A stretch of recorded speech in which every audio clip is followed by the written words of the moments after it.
Auto Morphin Power Rangers were up there as favorites for many of us 90s kids. It was a satisfying transformation from civilian head to helmet by flicking a switch. Push the switch again and reset the civilian head.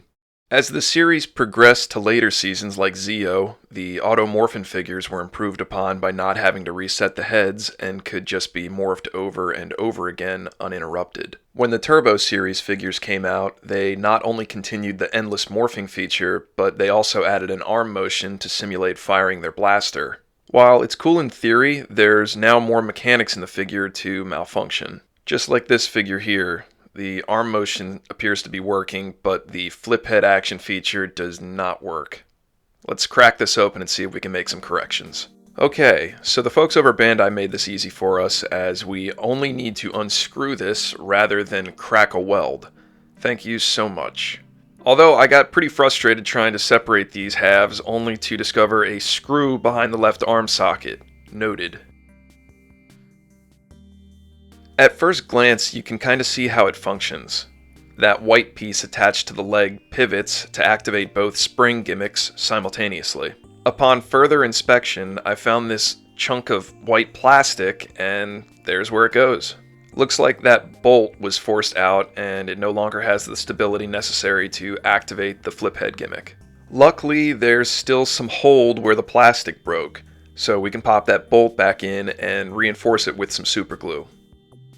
I'm making sure not to get any on the spring ring, and then I'll go back and apply a little bit more. We'll let it cure for 24 hours. Know that if the white piece broke in a worse way, and there wasn't any hold for that bolt left on the plastic, I probably would have drilled a hole somewhere and inserted some kind of support for reinforcement. Alright, the glue's dried and everything looks good, so it's time to put it together. It's always a little fiddly putting stuff like this back together, so I try to take it slow and not get frustrated. Legs are in place, so we can make sure that the flip head activation spring is also in place up against that spindle. The next tricky part is making sure that other activation spring gets fed up through the body while simultaneously putting the body together. Once it's through the hole, we can thread the arm on and slowly push it back in place.